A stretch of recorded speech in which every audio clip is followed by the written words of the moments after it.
Hello friends, आइए हम लोग हिंदी का प्रैक्टिस सेट करेंगे। लगभग 50 क्वेश्चन हैं जो कि वीडियो एग्ज़ाम के लिए स्पेशल है। बाकी हिंदी जहाँ भी आती है आप उसको पढ़ सकते हैं। क्वेश्चन नंबर 1 है, पत्र के संबंध में निम्नलिखित में से किसको अभिवादन कहते हैं। तो अभिवादन किसको कहते हैं? पिता पुत्र, शुभाशीष, प्रिय पुत्र या आपका स्नेहाकांक्षी। तो ऑप्शन नंबर जो बी होगा वो राइट होगा कि शुभाशीष जो होता है छोटे व्यक्तियों को लिखे गए वैकल्पिक पत्र में इसका प्रयोग किया जाता है। अगला क्वेश्चन है, हिंदी साहित्य को कितने कालखंडों में विभक्त किया गया है? 2 में, 4 में, 5 में या फिर 3 में। तो हिंदी साहित्य के इतिहास को 4 कालखंडों में विभक्त किया गया है। आदिकाल, भक्तिकाल, रीतिकाल और आधुनिक काल। तीसरा क्वेश्चन है, कवि शब्द किस शब्द का एक वचन है? कविगण का, कवि समूह का या कवि लोक का या फिर कवि दल का। तो जो कवि शब्द है वो कविगण का एक वचन रूप होता है। अगला क्वेश्चन है, निम्नलिखित में से कौन सा स्वर समृद्ध है? तो कौन सा स्वर समृद्ध है? बड़ा आ, औ या छोटी ई या ए। तो ऑप्शन नंबर सी जो होगा वो राइट होगा, क्योंकि छोटी ई, बड़ी ई, छोटा ऊ और जो बड़ा ऊ होते हैं ये जो है समृद्ध स्वर होते हैं। अगला क्वेश्चन है, सन्यासी का शुद्ध वर्तनी है। तो सन्यासी जो है इसका शुद्ध वर्तनी क्या है? सन्यासी, सन्यासी या सन्यासी या सन्यासी। तो ऑप्शन नंबर सी जो होगा इसका राइट होगा, जो सन्यासी है ये इसका सही आंसर है। अगला क्वेश्चन है, निम्नलिखित में से शुद्ध वर्तनी वाला शब्द कौन सा है? ए दिया है अध्ययन, बी है अध्ययन, सी है अध्ययन, डी है आद्यन। तो ऑप्शन नंबर सी जो होगा इसका राइट होगा। अध्ययन शब्द जो है ये शुद्ध वर्तनी है। 7वां क्वेश्चन है, सावधान शब्द का सही संधि विच्छेद है। सावधान आन, साधन वधान, सधन अवधान या सधन अवधान। तो ऑप्शन नंबर डी जो होगा इसका राइट होगा। सधन अवधान जो है ये इसका सही है, इसमें दीर्घ स्वर संधि है। अगला क्वेश्चन है, दिगंबर का सही संधि विच्छेद है। दिग्धन अंबर या दिग्धन अंबर या दिग्धन अंबर या दिग्धन अंबर। तो ऑप्शन नंबर डी जो होगा वो राइट होगा। दिग्धन अंबर इसका सही संधि विच्छेद है, इसमें व्यंजन संधि है। 9वां क्वेश्चन है, रातों रात शब्द में कौन सा समास है? तत्पुरुष समास, द्वंद्व समास, अव्ययी भाव समास, कर्मधारय समास। तो रातों रात जो होता है इसमें अव्ययी भाव समास है। ऑप्शन नंबर सी जो होगा इसका राइट होगा। जिस समास का प्रथम पद अव्यय हो या कोई उपसर्ग हो अथवा पुनरुक्ति सूचक हो वहाँ पर अव्ययी भाव समास होता है। अगला क्वेश्चन है, सतसई किस समास का उदाहरण है? तत्पुरुष समास का, कर्मधारय समास का या द्वंद्व समास का या द्विगु समास का। तो सतसई जो है वो द्वंद्व समास का उदाहरण है, नहीं द्विगु समास का उदाहरण है, सॉरी द्विगु समास का उदाहरण है। तो ऑप्शन नंबर डी जो होगा इसका राइट होगा, क्योंकि इसमें संख्यावाची है। जहाँ पर भी संख्यावाची शब्द होते हैं वहाँ क्या कहते हैं? द्विगु समास होता है। पहला पद हमेशा इसका संख्यावाची विशेषण होता है। अगला क्वेश्चन है, प्रज्ञ में कौन सा उपसर्ग है? परा उपसर्ग, प्र उपसर्ग, परि उपसर्ग या प्रा उपसर्ग।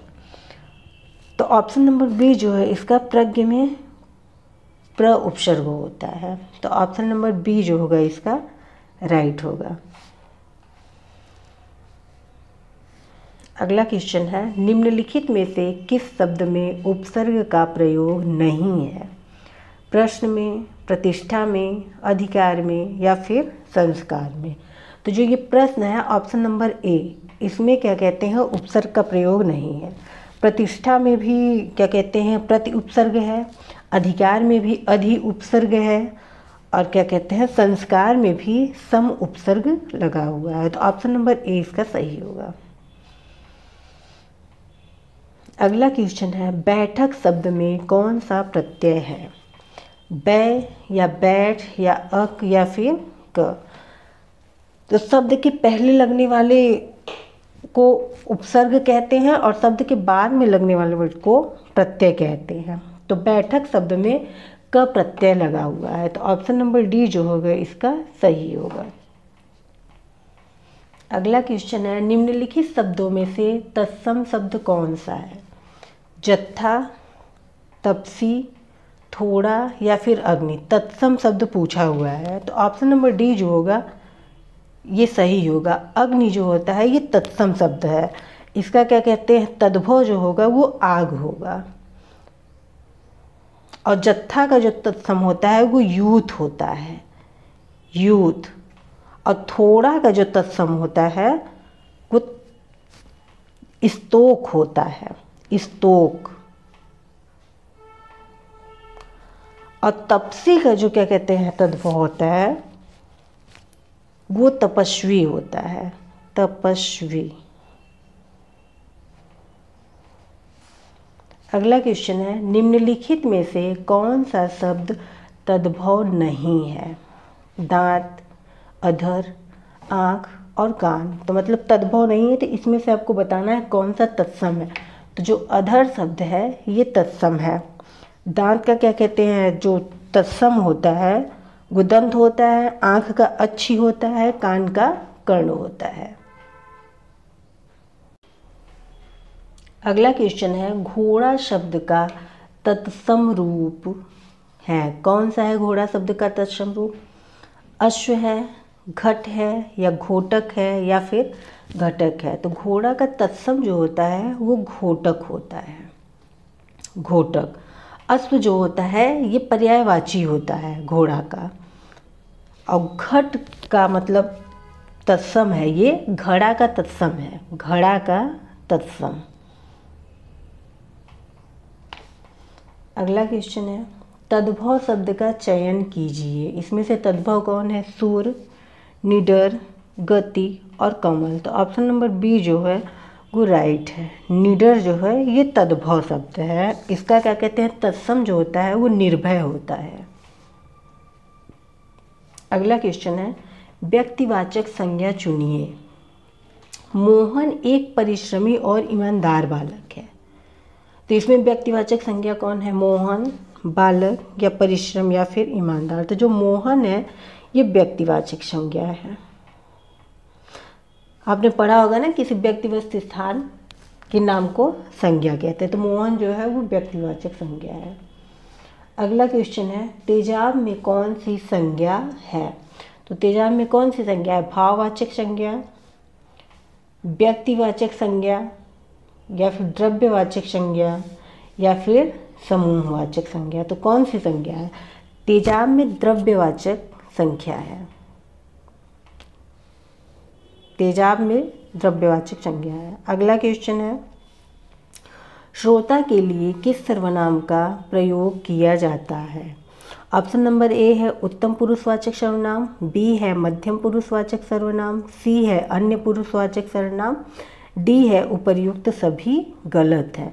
तो ऑप्शन नंबर बी जो होगा वो राइट होगा कि मध्यम पुरुषवाचक सर्वनाम जो होता है वो श्रोता होता है, जो क्या कहते हैं उत्तम पुरुष होता है वो लेखक या वक्ता होता है, मध्यम जो होता है पाठक या श्रोता होता है, अन्य पुरुष में कोई तीसरा आता है। तो ऑप्शन नंबर बी सही है इसका। अगला क्वेश्चन है प्रताप सिंह का घोड़ा है, इनमें काला शब्द विशेषण की दृष्टि से है। प्रताप सिंह का घोड़ा काला है, तो ये काला जो शब्द दिया है वो विशेषण की दृष्टि से क्या है? सार्वनामिक है, क्रमबोधक है या विधेय विशेष है या विशेषण विशेष। तो ऑप्शन नंबर सी इसका सही होगा कि जो काला शब्द दिया है वो विधेय विशेषण है। अगला क्वेश्चन है, सीमांत पकौड़े खा रहा है, रेखांकित वाक्य में क्रिया का भेद बताइए। इसमें अकर्मक है, सकर्मक है, या प्रेरणार्थक है, या विकर्मक। तो इसमें ऑप्शन नंबर बी सही होगा कि सकर्मक क्रिया है, क्योंकि जिन क्रियाओं का असर कर्ता पर नहीं बल्कि कर्म पर पड़ता है वे सकर्मक क्रिया है। तो यहाँ वाक्य में जो क्रिया है वो खाना हुआ है और कर्म जो है वो पकौड़े हुए, तो यहाँ पर सकर्मक क्रिया है। अगला क्वेश्चन है, भला मैं क्या कर सकता हूँ। वाक्य में भला शब्द क्या है? संज्ञा है, सर्वनाम है, विशेषण है, या फिर अव्यय है। तो वाक्य में जो भला शब्द है वो अव्यय है। अगला क्वेश्चन है, निम्नलिखित में से अव्यय है प्राचीन, मोटा, गरीब, या फिर और। तो ऑप्शन नंबर डी जो है और जो होता है वो अव्यय है। अगला क्वेश्चन है, निम्नलिखित में से कौन सा शब्द अरण्य का पर्यायवाची शब्द नहीं है। इसमें नहीं पूछा है कि अरण्य का पर्यायवाची नहीं है, तो जो सुरभोग होता है ये अरण्य का पर्यायवाची शब्द नहीं है, बल्कि क्या कहते हैं, सुरभोग जो है वो अमृत का पर्यायवाची शब्द होता है। कौन सा शब्द गणेश का पर्यायवाची नहीं है? विनायक, एकदंत, लंबोदर, या फिर धनक। तो ऑप्शन नंबर सी जो है धनक गणेश का पर्यायवाची नहीं है। धनक जो है ये कुबेर का पर्यायवाची है। अगला है, अमृत का विलोम है अमी, अमीय, विष या मृत। अमृत का विलोम जो होता है वो विष होता है। और अमी तथा अमीय ये अमृत के क्या कहते हैं, पर्यायवाची हैं। तिमिर शब्द का विलोम है आलोक, किरण, रंगीन, या फिर रंगहीन। तो तिमिर शब्द का जो विलोम है वो आलोक होता है, या फिर कहीं कहीं प्रकाश भी दिया रहता है। जो चाहे करो डैश, बस हमें तंग न करो। वाक्य में रिक्त स्थान में कौन सा विराम चिन्ह आएगा? तो यहाँ पर अर्धविराम आएगा। अगला क्वेश्चन है, भारत में निर्धनता निर्मूलन कार्य डैश गति से नहीं हो सकता है। ए दिया है संस्तुत्य, बी दिया है अनुशंसनीय, सी दिया है प्रशंसनीय, डी है स्तुत्य। तो ऑप्शन नंबर इसका सी जो होगा वो सही होगा, प्रशंसनीय, कि भारत में निर्धनता निर्मूलन कार्य प्रशंसनीय गति से नहीं हो सकता है। अगला क्वेश्चन है, जो भेदा या तोड़ा न जा सके वाक्यांश के लिए एक शब्द बताइए। तो जो भेदा या तोड़ा न जा सके उसे अभेद कहते हैं, और जो कठिनाई से भेदा जा सके उसे दुर्भेद कहते हैं। अगला है, जिसमें जानने की इच्छा हो के लिए एक शब्द बताइए। जितेंद्रिय, अजेय, जलचर, या फिर जिज्ञासु। तो जानने की इच्छा रखने वाले को जिज्ञासु कहते हैं। अगला क्वेश्चन है, आग में घी डालना मुहावरा का सही अर्थ है हवन करना, देवता को प्रसन्न करना, क्रोधी को अधिक उत्तेजित करना, डी कह रहा है आग से आग बबूला होना। तो ऑप्शन नंबर सी जो होगा इसका राइट होगा, क्रोधी को अधिक उत्तेजित करना। अगला क्वेश्चन है, तू डाल डाल में पात पात का अर्थ क्या है? खतरा उठाना, आगे आगे दौड़ना, पेड़ पर चढ़कर खेलना, डी कह रहा है चालाकी का जवाब चालाकी से देना। तो ऑप्शन नंबर डी इसका राइट है कि चालाकी का जवाब चालाकी से देना। अगला क्वेश्चन है, अंधी पीसे कुत्ता खाए लोकोक्ति का सही अर्थ है हानि ही हानि होना, अयोग्य शासक के कारण कुप्रशासन, सी है लाभ कम ज़्यादा हानि, डी है मालिक से दुश्मनी लेना। तो ऑप्शन नंबर बी जो होगा इसका राइट होगा कि अयोग्य शासक के हाथ में के कारण कुप्रशासन होना। अगला क्वेश्चन है, यद्यपि मोहन धनी है तथापि वह बहुत दुखी है। इस वाक्य में मतलब कौन सा साधारण वाक्य है या संयुक्त वाक्य है, मिश्र वाक्य है या फिर उपर्युक्त वाक्य है? तो यहाँ पर सी इसका राइट होगा कि मिश्र वाक्य जो है वो सही है। मिश्र वाक्य इसका सही है। मिश्र वाक्य में मतलब जैसे कि यदि, तो, यद्यपि, तथापि, ज्यों ही, जब तक, जहाँ तक, जहाँ, भले ही, जो आदि आते हैं, यहाँ मिश्र वाक्य होता है। ये वर्ड जहाँ भी दिए रहे होंगे आप इन वर्ड को पहचान कर तुरंत जान जाइएगा कि ये मिश्र वाक्य है। अगला क्वेश्चन है, आचार्यों ने कहा कि अहिंसा ही परम धर्म है। संरचना के आधार पर वाक्य के भेद बताइए। सरल वाक्य है, उपवाक्य है, संयुक्त वाक्य है या फिर मिश्र वाक्य है? तो यहाँ पर मिश्र वाक्य है। यहाँ दिया हुआ है ना कि, तो आप इसको देखकर पहचान सकते हैं कि जहाँ पर भी दिया रहे कि, ताकि, क्योंकि, जैसा कि, ये सब मिश्र वाक्य होते हैं। अगला क्वेश्चन है, जो मिठाइयाँ पसंद हो आप खा लो। इसमें शुद्ध वाक्य कौन सा है? जो मिठाई पसंद हो आप खा लो, जो मिठाई पसंद हो तुम खा लो, जो मिठाइयाँ पसंद हो तुम खा लो, जो मिठाइयाँ पसंद हो उन्हें आप खाइए। तो ऑप्शन नंबर डी जो होगा इसका सही होगा। अगला क्वेश्चन है, आम खाया जाता में कौन सा वाक्य है? कर्तृवाच्य, कर्मवाच्य, भाववाच्य या फिर क्रियावाच्य? तो आम खाया जाता है में कर्मवाच्य है। अगला क्वेश्चन है, ने किस कारक का चिन्ह है? कर्ता कारक का, कर्म कारक का, करण कारक का या फिर संप्रदान कारक का? तो ने जो है ये कर्ता कारक का चिन्ह है। अगला है, छत से ईंट गिरी वाक्य में कौन सा कारक है? अपादान है, संबंध, अधिकरण या फिर संप्रदान? तो छत से ईंट गिरी, यहाँ पर अलगाव दिखा रहा है तो यहाँ पर अपादान कारक होगा। अगला है, निम्नलिखित में से पुल्लिंग शब्द कौन सा है? रचना, प्रार्थना, पत्र या फिर आज्ञा? इनमें से आपको पुल्लिंग शब्द को पहचानना है। तो ऑप्शन नंबर सी जो होगा वो सही होगा, क्योंकि पत्र लिखा जाता है, रचना की जाती है, प्रार्थना भी की जाती है, आज्ञा दी जाती है। तो यहाँ पर स्त्रीलिंग का बोध हो रहा है, पत्र लिखा जाता है, तो यहाँ पर पुल्लिंग शब्द का बोध हो रहा है। अगला क्वेश्चन है, जिन भाववाचक संज्ञाओं के अंत में हट होता है उनका लिंग क्या होता है? कि मतलब जिन भाववाचक संज्ञा के अंत में हट लगा हो, जैसे पुल्लिंग होता है, स्त्रीलिंग होता है, नपुंसक लिंग होता है या फिर उभय लिंग होता है। तो ऑप्शन नंबर बी जो होगा वो सही होगा कि जिन भाववाचक संज्ञाओं के अंत में हट लगा होता है वहाँ पर हमेशा क्या कहते हैं, स्त्रीलिंग होता है।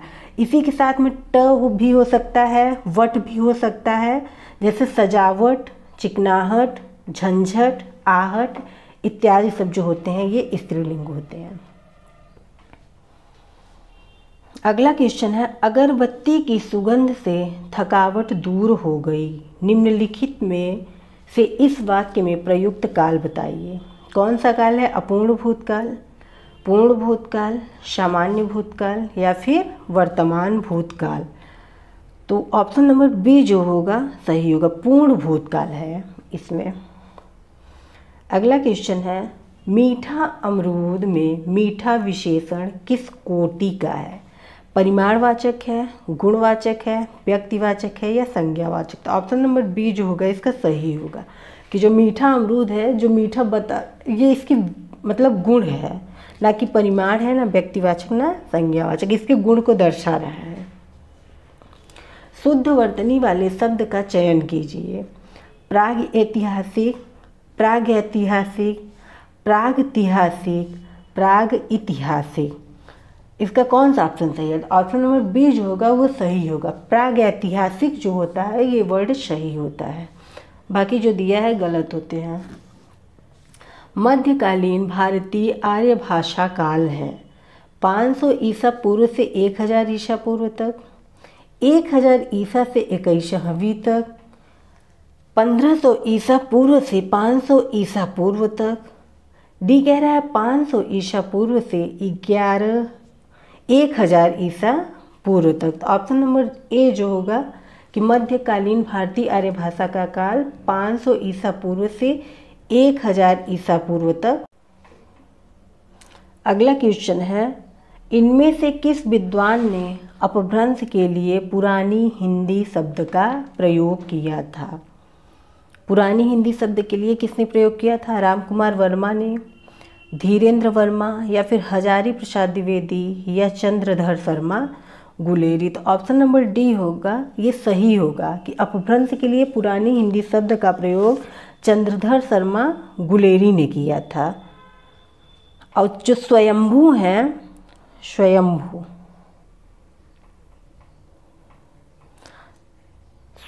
को अपभ्रंश भाषा का वाल्मीकि तथा व्यास कहा जाता है।